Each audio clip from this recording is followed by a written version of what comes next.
Hello, everybody. Thank you so much for coming to our program about reshaping the earth. I'm Alex Rowland, the director of Sky Harvest. Sky Harvest, Diamond Mountain, and Borderlands Restoration Network are doing an ecological restoration project here at Diamond Mountain, where the Bear Springs are, if you've been here before.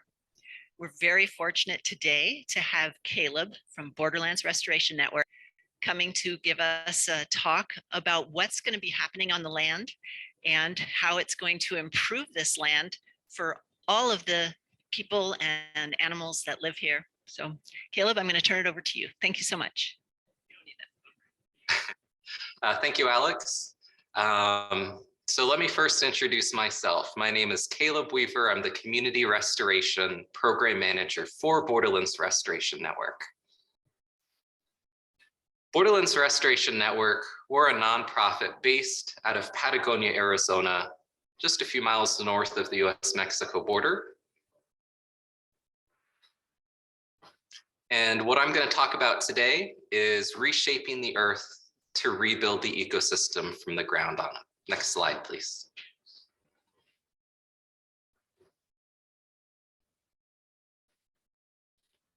Okay, so who is Borderlands Restoration Network?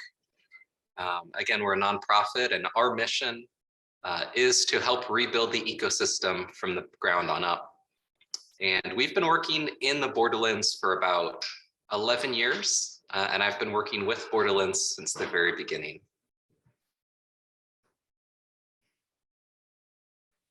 And our vision is to interconnect the borderlands where rivers flow, plants, wildlife, and cultures thrive and communities develop. An inclusive restorative economy where a sense of place inspires a sense of purpose. Next slide, please. So at the heart of our work is a restoration-based economy. And a restoration-based economy is really taking the current extractive-based economies in which we live, where we take the wealth of the land for ourselves, and instead we turn it on its head, where we take our wealth and put it back into the land, so that way humans and wildlife can benefit all together. So our focus on a restoration economy really seeps through all that we do. Much like our approach to restoration, it's really trying to work at the very base of the ecosystem and the financial-based ecosystem, and really build up from there. I'm going to give examples today about what that looks like as we talk about our approach. Next slide, please.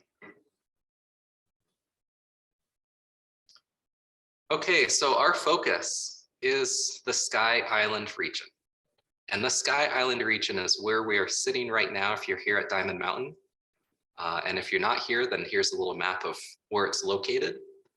On the right-hand side, you can see that blue blob shows the Chiricahua Apache homelands. And we're right in the heart of the Chiricahua Apache homelands here. And of course, the Chiricahua Apache are, there's some very famous leaders and warriors, most notably Cochise and Geronimo, who are internationally famous, of course.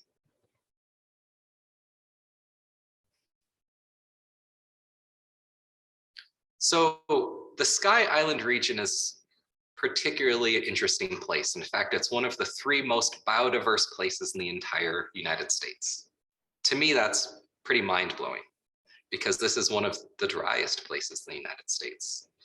So over the next couple minutes, I'm going to explain why this place is so biodiverse, and therefore why it's so important for us to work to help restore this location.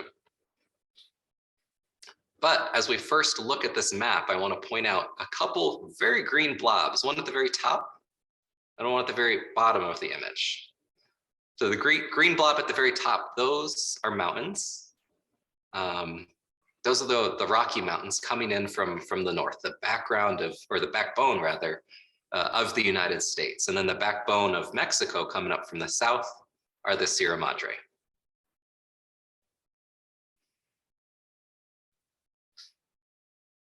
So as you can see, there's these large mountains that finger off right here where we are And as you've driven around or walked around this ecosystem, I'm sure you've seen all of the different high peaks and the low valleys in between them. And this geologic province is known as the Basin and Range. So as we look at this map, to me, it kind of looks like caterpillars marching to the north, with each little caterpillar being a mountain range. And we're sitting right between two of the largest mountain ranges around, the Chiricahua and the Dos Cabeza Mountains. Next slide, please. So I really like to dig into the Sky Islands and why they're important. So we talked about them being basically these two large mountain chains that kind of finger off right here with these little islands among the inhospitable desert. And that's why they call them Sky Islands. If you are a migrating bird flying from lush pine forest to pine forest at the top of the mountains, those are your islands of diversity. Those are your islands of habitation.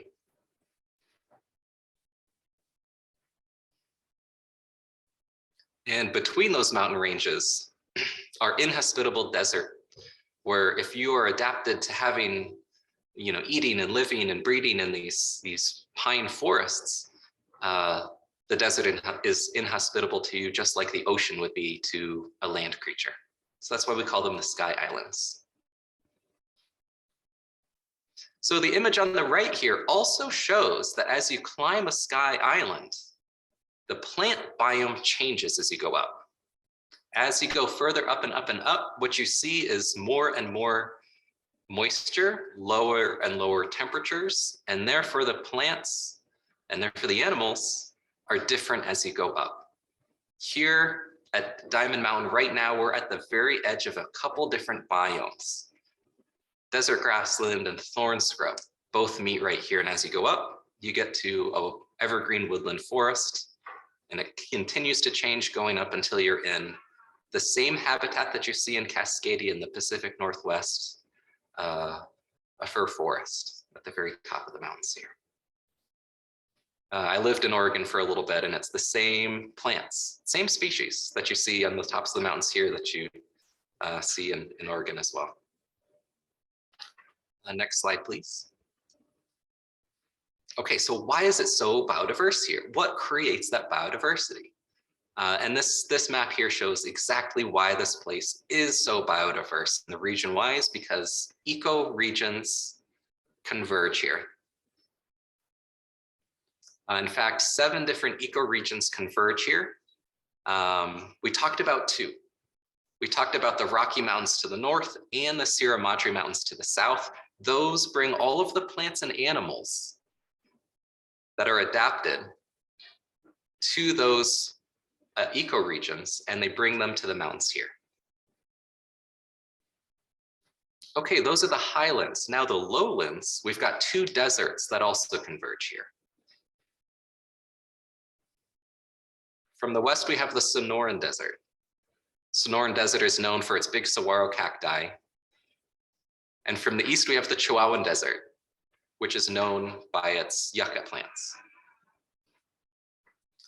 From the northeast, we have the Great Plains, which of course are the grasslands. And we have many dozens of species of grasses that live here. And from the south, we have a neotropical influence, which is created by the rain shadow effect as the wet clouds come in contact with the Sierra Madres, they rise, they drop moisture, which creates a very moist band connecting us all the way south to the jungles, which allows those plants and animals adapted to the jungles to migrate on up and come right here to the Sky Islands. Finally, there's interior chaparral as well. And the interior chaparral comes from California. It's kind of a dry scrubland that comes from California. So we have 7 different ecoregions that converge here. All of these different ecoregions have plants and animals that are adapted to the specific geographic and climatic regimes of these locations that deliver these plants and animals right here. But that's not all. As we talked about, we have these islands of diversity among the seas of desert, which means if you have a plant or if you have a small animal that can't migrate between those mountains, it might evolve and adapt to the very specific climatic regimens of each of those mountains. For example, this place is really well known for the spiders, the jumping spiders that live in each of the different mountains, each one adapted and therefore enabled to cross. There's many other examples, of course, too. So I also wanted to point out that this place, this location, is incredibly diverse, especially in migrating creatures. And we've listed a few here. Birds, for example, hummingbirds, where I grew up in the eastern United States, there's one hummingbird. Out here, there's 15 or more hummingbirds. We've got 600 species of native bees, most of which are solitary and will not sting you. We've got butterflies and moths, and of course, one of the highest diversity of mammals around as well. In fact, some of the work that we do, some of the more important work that we do is all about connecting habitat between these mountains, so that way creatures that do migrate through are able to move between the different mountain chains. Next slide, please. So here are some of the more charismatic native species that live in our region. Most notably here, we have the jaguar. The jaguar used to be a very widespread species across the southern and southwestern United States. And currently there's only a few. Right now there's none, but in the summertime, there's anywhere between 1 and 3 individuals in the entire United States. And they migrate up from Mexico. That's where they breed. That's where their habitat most notably is. And they have recently been seen in the Dos Cabeza Mountains. The Dos Cabeza Mountains are just to the northwest of us here, just this way, yeah. Well, how did they get here? Well, they probably came right through here to get over to the Dos Cabeza Mountains. So not only do we have them where I live in Patagonia, but y'all have them here at Diamond Mountain as well. And they come right through this area. Now, having these big charismatic creatures, from my perspective, from a habitat restoration perspective, is key. Because if you protect the habitat for the jaguar, you protect the habitat for all of those different creatures that we just talked about, the 600 bees, species of bees, the 300 butterflies and moths, so on and so forth. So of course we all love jaguars, but we also love jaguars for the conservation potential as well. There's of course some other species that we have here, bumblebees, the violet-crowned hummingbird, and day moths as well. Next slide, please. Okay, so Borderlands Restoration Network, we have developed a 3-prong approach to restoration. This is not the only approach to restoration. This is not necessarily the best approach, but this is the approach that works for us. And to me, this approach is very accessible to understand. So I'm just going to go through our approach to restoration and then talk about some examples of restoration before we go into the very specific project that Borderlands Restoration Network, Diamond Mountain Retreat Center, and Sky Harvest are collaborating on here at the Retreat Center. So the first thing that we do is we have to bring back water. That's number 1. We do that with a multi-prong approach, try to reduce erosion, but the big thing is we want water to be flowing again, and we'll talk about why that's important. Next, we want to assist biological recovery, basically bring back biodiversity where it's lost. And we really start at the base of the food chain because in our approach, if we really create a strong base, everything else can rebuild from there. And finally, the work that we do would be meaningless if we didn't engage the communities in which we work. So that's really important for us, is to work on both sides of the US-Mexico border and with indigenous communities as well. Next slide, please.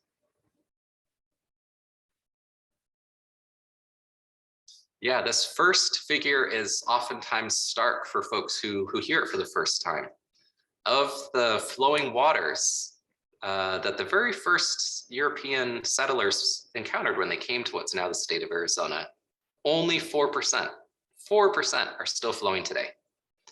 That means 96% of rivers, lakes, streams are gone. And there's a few reasons why they're gone. But that also means that the 4% that have remained are critical habitat.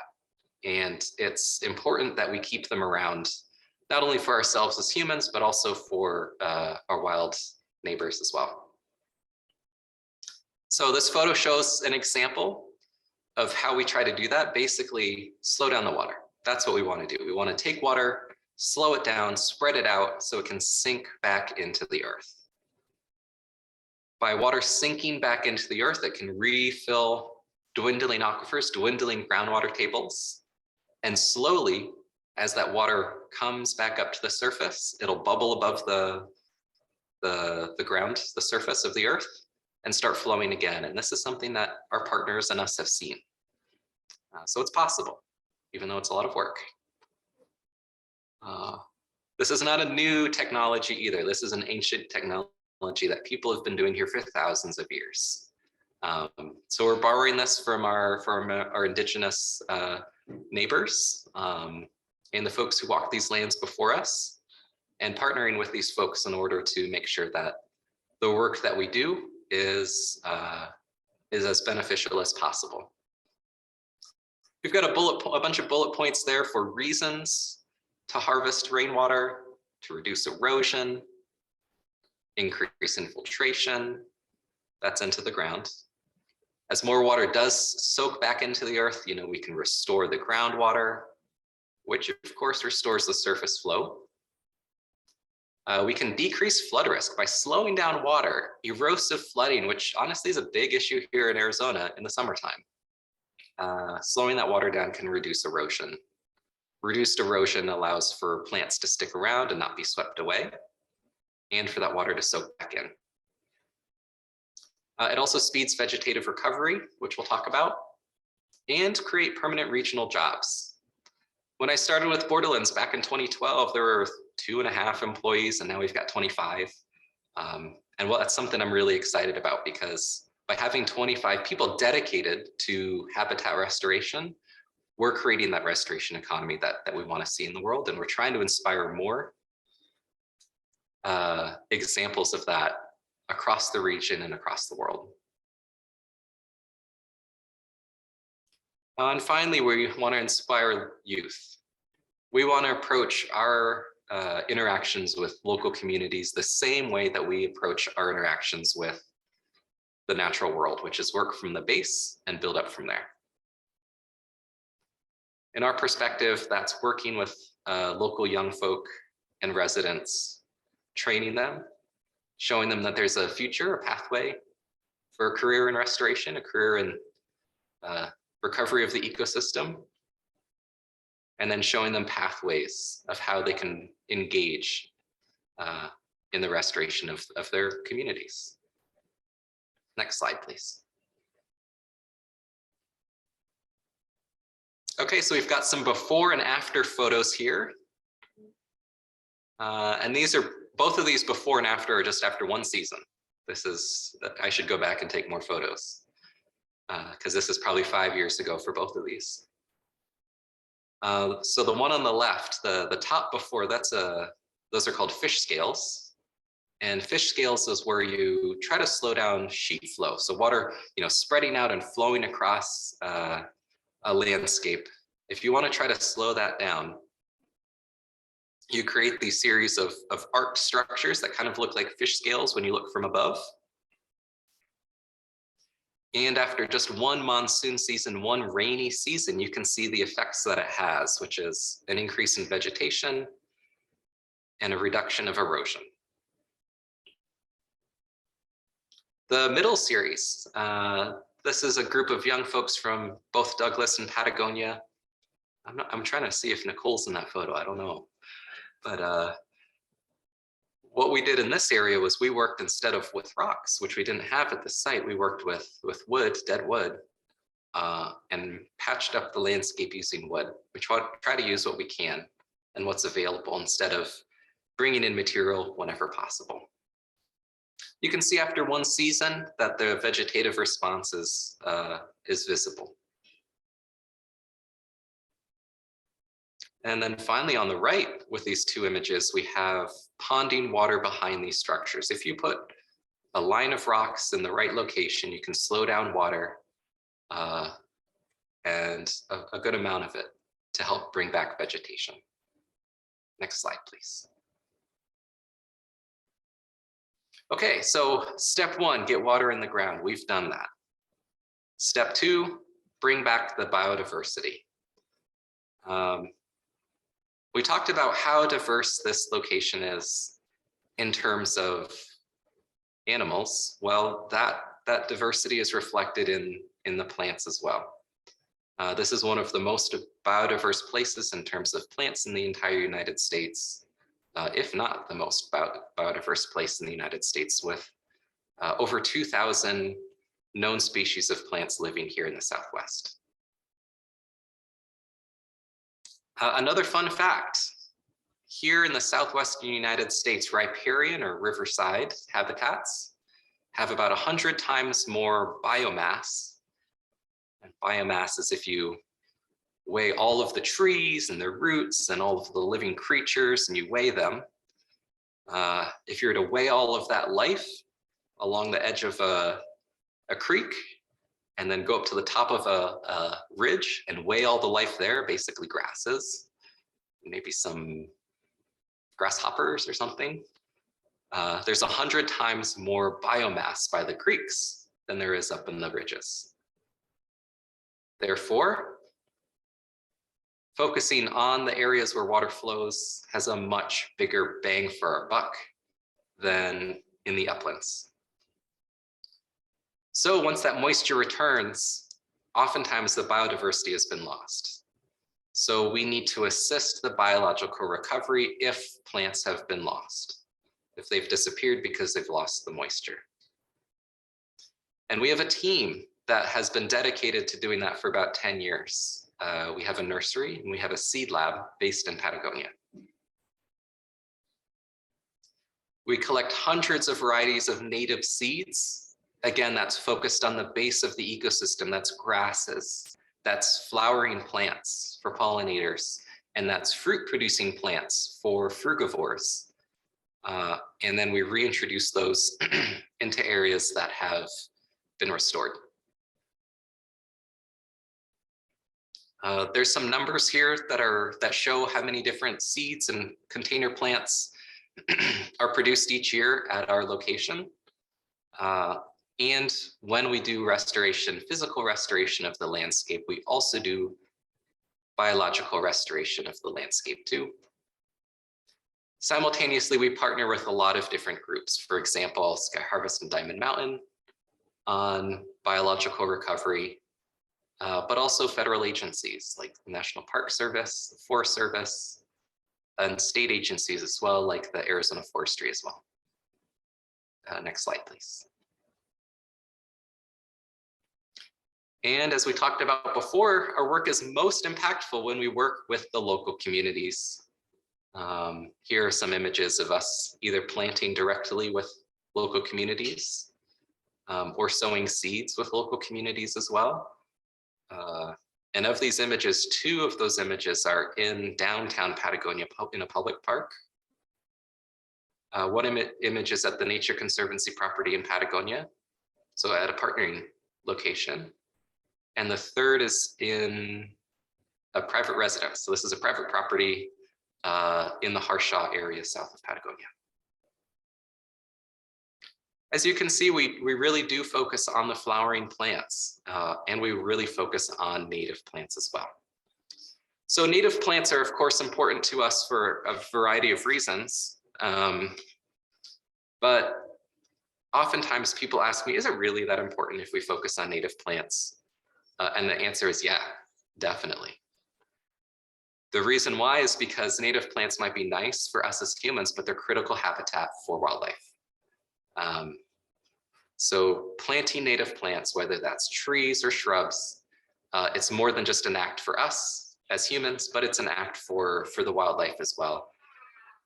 And if you're trying to support pollinators, those flowering plants are, again, critical life-giving habitat for those creatures. However, plants, of course, are not just food for butterflies and things like that. But for example, oaks are really important habitat for caterpillars, and caterpillars are really important habitat for birds and for bird young as well.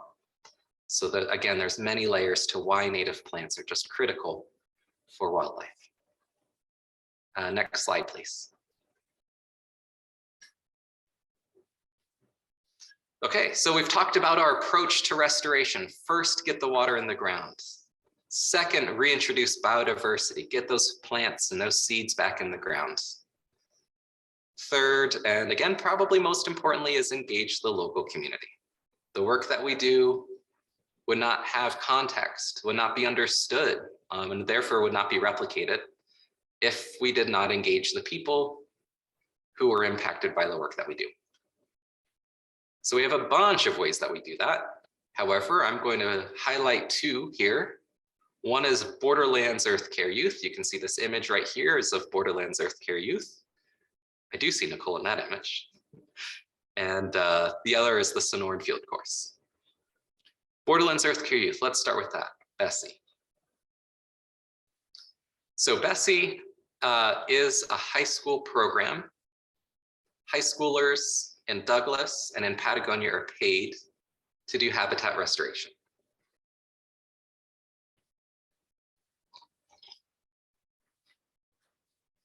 And these crews of about 10 high school students work alongside their peers and with near peers, so folks who graduated from high school a couple years before.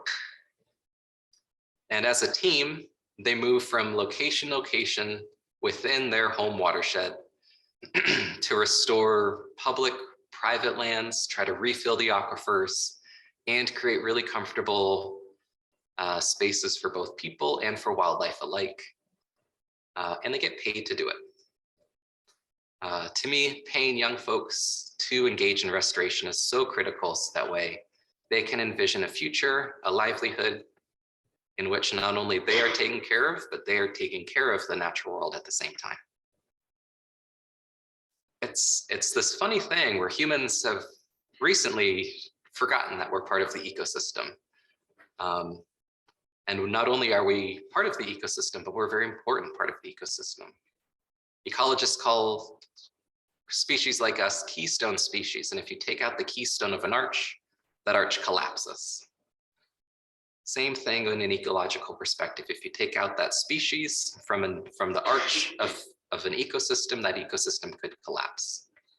So by humans re-engaging in the ecosystem and remembering that we're part of the natural ecosystem, and therefore trying to play a productive and positive role in the ecosystem, not only can we keep that arch intact, but actually we can make it much stronger too. So if there's one thing I can impart today, that is, not only should we all engage with the natural world, but we should exuberantly do that and try to have a positive impact on the natural world. So finally, we've got the Sonoran Field Course. Sonora, of course, is the state just to the south of us in Mexico. And the Sonoran Field Course is all about working with Mexican college-age students and young professionals to inspire and engage them in habitat restoration. So that way those folks can be the leaders of tomorrow for the ecological movement in Mexico, in northern Mexico. Next slide, please.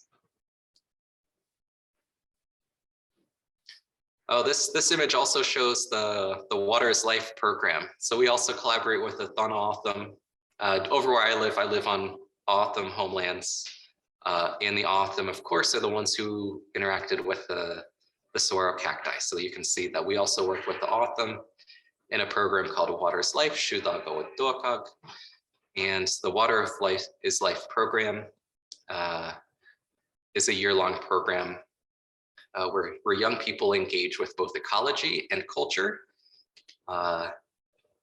And from that perspective of ecology and culture, engage in restoration of public spaces on their nation. From these images, you can see we work in a wildland setting and in an urban setting. So this wildland setting here is a wildlife corridor near Patagonia. And this wildlife corridor was identified as a location, one of the most important locations for migrating mammals, particularly jaguars. So again, by us creating good habitat for the critters that live with jaguars, we can support jaguars in the long run by having more rabbits and deer and things that the jaguars eat.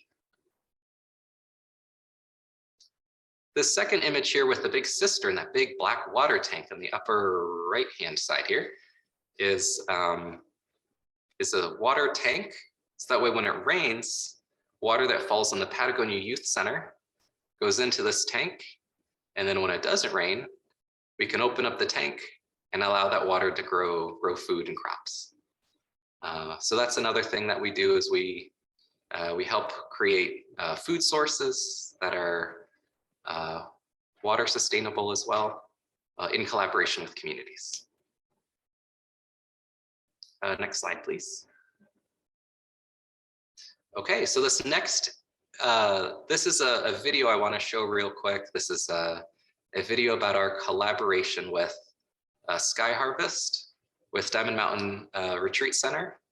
And this is a project that has been funded by National Fish and Wildlife Service and the Bezos Earth Fund. So this video was created by the Bezos Earth Fund and highlights our collaboration.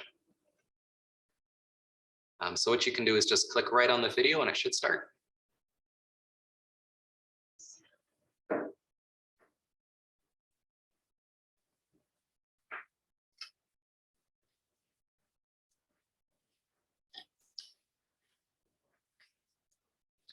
And if we're having technical issues with the video, no worries. We can hop to the next slide too.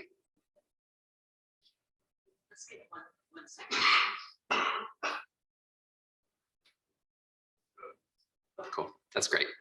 All right, so now what we're going to talk about is what was talked about in that video, which is the Bear Spring Restoration Project. This is a collaboration, as Alex was saying earlier, between BRN, Diamond Mountain Retreat Center, and Sky Harvest. And the whole goal here is to restore the Bear Spring watershed. And there's a few ways that we're going to do that. Now, why the Bear Spring watershed? This is an important watershed in a migration corridor, like what we said, for some of the large creatures. Why is this place interesting to National Fish and Wildlife and the Bezos Earth Fund? Well, this is the headwaters of a very important desert river, the Gila River. So the impact that we have here up in the upper reaches of the watershed will have a ripple effect down throughout the rest of the watershed as well.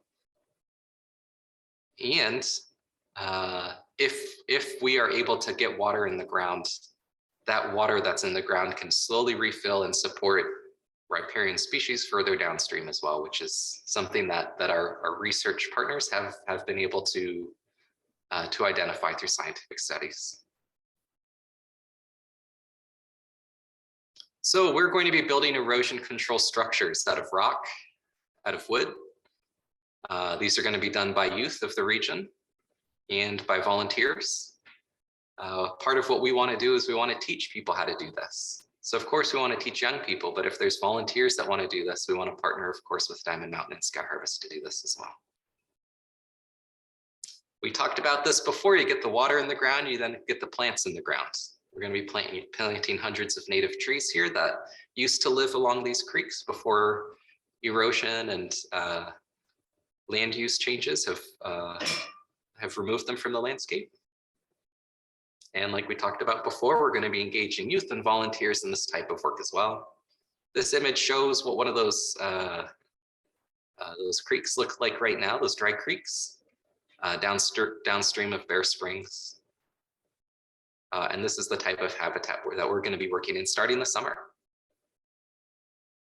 Next slide, please. So like most things, we start small. What we want to do is we want to start in some of the upper reaches, not where water is already collected and has a lot of energy and a lot of force. Instead, we want to start up high in the watershed, before water has picked up steam, before it's really started moving quickly.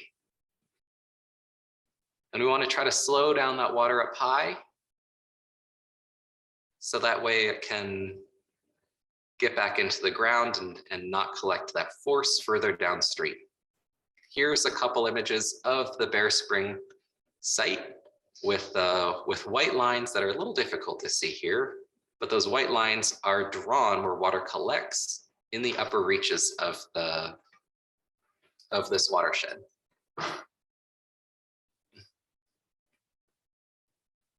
In watershed restoration, we start high and work our way down low.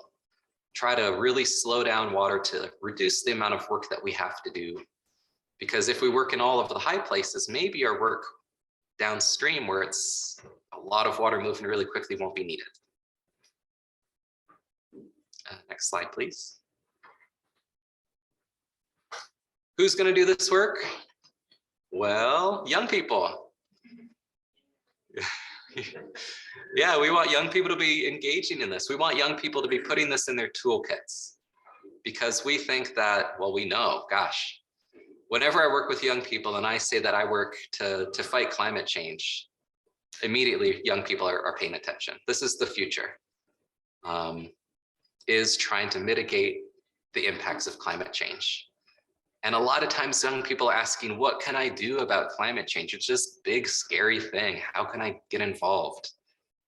And the answer is move some rocks. By moving some rocks and putting them in the right location, you can slow down water. By getting water in the ground, you can grow plants. By growing plants, you can sequester carbon. By sequestering carbon, we can reduce the amount of carbon in the atmosphere. And by getting less carbon in the atmosphere, we can reduce the impact of climate change on ourselves and on future generations. This is something we can be doing across the entire globe. And while of course we live in this arid region where there's 100 times more biomass in riparian creek site habitat than in the uplands, this is something that we can do across the globe. Next slide, please. Yeah, this is another location that's slightly large. This is basically the size of the Bear Springs Creek, just outside of Diamond Mountain Retreat Center. So you can work at a variety of scales as long as you do habitat restoration and erosion control in the upper watersheds first. And you can see in this image here that these oak trees in this image here, they're concentrated once again where the water flows. So by doing this work where the water flows, we can have a bigger impact again on climate change by getting more carbon sequestered in these big trees. Next slide, please. Try to make it fun too. Of course, it's hard work. We do this in the summertime where it's super hot here in Arizona. We start early. We start very early. We make it fun. We make this an opportunity to learn about what the different, what's going on in this super diverse location. We talk about the impact of our hands and how it has an impact on, the rest of the ecosystem. And also it's important for peers to be engaging in positive constructive work together as well outside of school. Next slide, please. And the work that we do is really satisfying too. It might sound really miserable to be moving rocks. And I love it. And it looks really good too, as you leave a site and look at what you've left behind. Oftentimes it just naturally blends into the landscape. And it feels like you're leaving this little ephemeral piece of art out in the landscape. And when you come back, you might see little pieces of it, but you know it's working if you can't see it at all. Because it's doing its job in the landscape and in the ecosystem. A friend kind of says it looks like Andy Goldsworthy's work, if you know that artist, Andy Goldsworthy. Next slide, please. These rock structures, they are additive. You build one, you build a second one, you build a third one. Each one you build in a series with one another, they all have an additive impact. You slow down the water a little bit, you slow it a little bit more, you slow it a little bit more, and you can really have a good impact on the force of that water as it moves through an ecosystem. In this photo are a couple people who are in the borderlands orbit. Zach Farley is you can see his entire body. He's looking up in the middle of this photo. He's our crew lead. We have a restoration crew, currently of 3 and soon to be of 4, who every day they're out there building rock structures, trying to slow down water in the region. And then the other person in the blue shirt is David Seibert. Dr. David Seibert is the guy who is designing the restoration plan here for Diamond Mountain for the Bear Springs Restoration Project. And he's been doing this type of work for many decades. Next slide, please. Here's the Douglas Borderlands Earth Care Youth Bessie crew.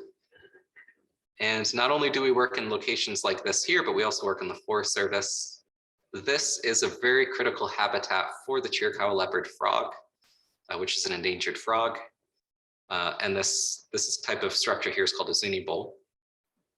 This zuni bowl was developed downstream of a big pond, and the pond was starting to erode away, and the integrity, the rim of the pond was about to erode away. So this group of young folks went in, and for about a week, they harvested rocks from the region. They had to hike in about 1.5 miles. Then they harvested rocks all day, and they built structures. And then and you can see at the end of the day, this is the end of the day of the last day of doing this project. And you can see that these young people are not only happy, but they're excited and feel ownership over their work. And to me, that just is really uplifting to see that. Next slide, please. Okay, so for me to conclude here, I want to talk about, again, this project, and in particular, I want to talk about your ability as a volunteer to engage with this project.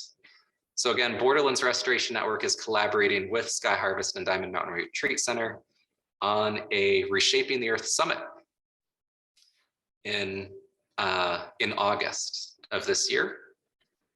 And our goal is to work as a team between Borderlands, Sky Harvest, and Diamond Mountain Retreat Center to build erosion control structures downstream of Bear Spring.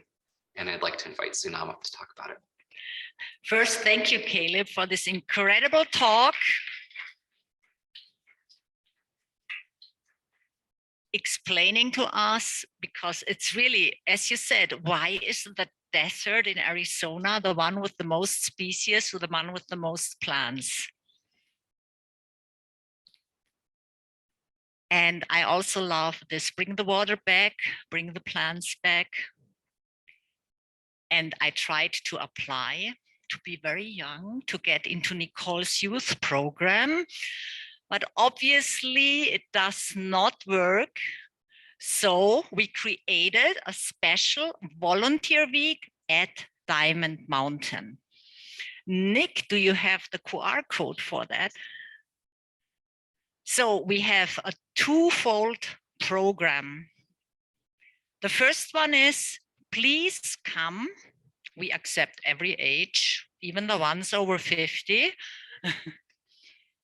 Help us to build these loose rock dams. It will be from August 13 till August 19. We work early in the morning, that we get out there when it's cold and build the dams. And then we are coming back. And then there comes the part where everybody can participate. We will have a summit, 2 talks every day, 11:30 and 3 p.m. Central World Time, Arizona, Bowie, with lots of experts from Borderlands Reforestation Network And Sky Harvest has so many incredible contacts in the region. So it will be really incredible. So you can either sign up to come, we will feed you, we will get you from the airport, and you can join all the talks after you build the loose rock dams in the morning. Or you can just sign up for the online program with all these incredible keynote speakers who know so much about how to reshape the earth, bring the water back, bring the plants back, bring the animals back. We're still waiting for the QR code. Please hold the line. It's the one which is called Add To.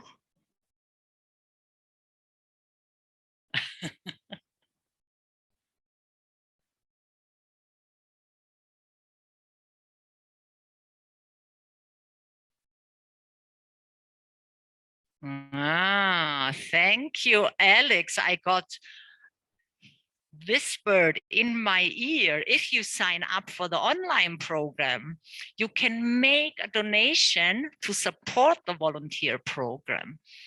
Thank you so much, tech crew. So just scan the QR code and then decide if you want to come and volunteer or if you want to join the summit online with all these incredible speakers which have experienced how to do it and tell us all these details which Caleb started today so beautifully and tells us why it's so important to reshape the earth. Thank you for coming. Thank you for being here. Hope to see you in August. We're not done. We're not quite done. Obviously, Alex wants. Please, Alex, it's your stage. I think there was a slide with a QR code for Sky Harvest as well. Did that get in? Did that make it into your PPT? Oh, okay. Well, that's okay. There is no QR code to donate to Sky Harvest in this PPT, but I wanted to let you know, why are we doing this project? One of the big reasons is because when we go online for a program, or if we fly to Diamond Mountain for a program, we have a carbon footprint that we're creating.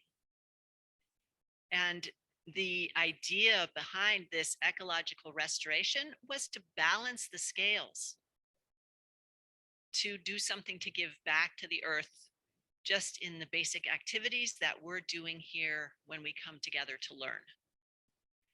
That's how this project got started initially. And if you go to skyharvest.org, which we'll make sure to put in the chat for you, you can help support us with a monthly donation, which we will use to support this grant project and also some other neighboring projects that are going on. We're doing a project in Bowie with the town people there, the townspeople with a food forest, and we're partnering with a local orchard to reduce water use in the orchard. Sorry if I was talking too fast. Now I'm pausing. So that was what I wanted to add. Caleb, did you have any last words? I'm happy to answer questions.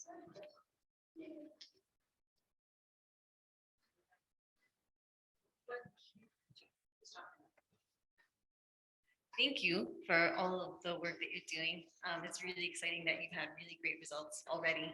I have questions about two potential obstacles because there had been a report, this is a while back, I saw a report about the ridiculous laws we have in this country about water rights and water is power. And Bowie in particular was named as a particularly bad actor as water flows through the land. If you're earlier in the source of the water, you have a use it or lose it right. That if you use all the water, it's yours, and the people downstream don't have any water left, and too bad for them. And because Bowie was named as a particularly bad actor, it's super cool that you're creating more water. But are there any worries that, or is it not enough water that the people might try and be like, hey, water, I want it? It's a great question. So one of our partners in Mexico has built thousands of structures on their land in the San Bernardino Valley. And downstream of them is an ejido. And an ejido in Mexico is basically a collective use of land, a community that basically shares resources and shares land. And the ejido actually started to a lawsuit against this landowner because they were holding back the water upstream. And the water that used to come downstream wasn't coming downstream. So as a result, after being in years of litigation, during the dry time of year when water didn't ever flow, all of a sudden water started bubbling up above the surface and flowing down the stream where it hadn't flown regularly for hundreds of years. So with patience, we can allow water to be used by all if we do these structures up and downstream. And you're right, there's water laws are really strange. Some areas it's actually legal to harvest rainwater. For example, in Colorado, it's something that's been under tight regulation because if you hold the water up here, then it doesn't go into the ground and therefore people can't sell the water. So there's all sorts of funny capital ideas in terms of water in our region. But here in Arizona, we can definitely harvest rainwater for fruits. Hi, this is a question from Marjorie. She's online and she's asking, tell us more about the animals or plants that be at Diamond Mountain. Yeah, that's a great question. So the plants and animals that are here at Diamond Mountain. So for our restoration site, we're working in Bear Spring. And Bear Spring, of course, is a riparian zone. And in this riparian zone, the major trees that we want to be bringing back are emery oaks, blue oaks, the Arizona sycamore, canyon hackberry, desert willow, and Arizona ash. And in terms of wildlife, the wildlife that will be brought back are, of course, the migrating creatures that are just tapering off their migration coming north right now. Some of the big charismatic ones are, of course, going to be some of the hummingbirds, like the violet crown, like the rufous hummingbird. Here on this site, there's quadamundi, there's black bear, there's cats, at least 2 species of cats, maybe more. There's definitely bobcats, definitely mountain lions, probably other cats too. Maybe ocelot, maybe jaguars. And in terms of other creatures, you've of course got deer, mule deer, white-tailed deer, jackrabbits, and creatures like that as well. There's a nice little sign actually outside in the new demonstration forest that shows some of the wildlife that's here with some nice artwork as well. So I invite folks to come look at that as well. Thank you so much, Caleb. We are going to wrap up now. That was the last question. Do you have an announcement that you'd like to make? Okay, one moment. I just wanted to give Caleb credit for being the designer of our new demonstration garden. So please do go down and enjoy it. And he is also the composer of all the interpretive signage down there. Very informative. And his friend Dennis Caldwell was the artist on that work. Gorgeous, gorgeous work. So thank you, Caleb. And also, we'd like to give a huge thank you to ACI and the tech crew for supporting us and Caleb and Diamond Mountain in having this program. Yay.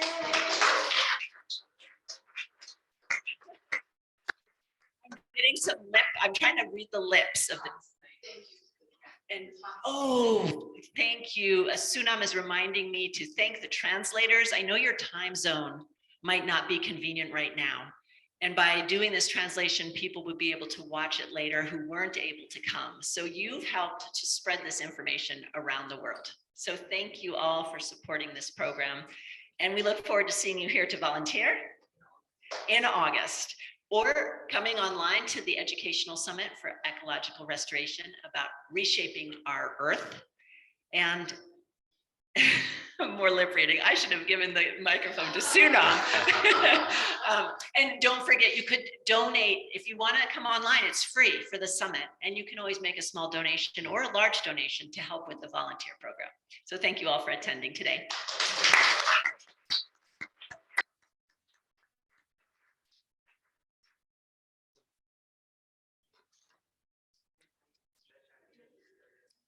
They are so asleep.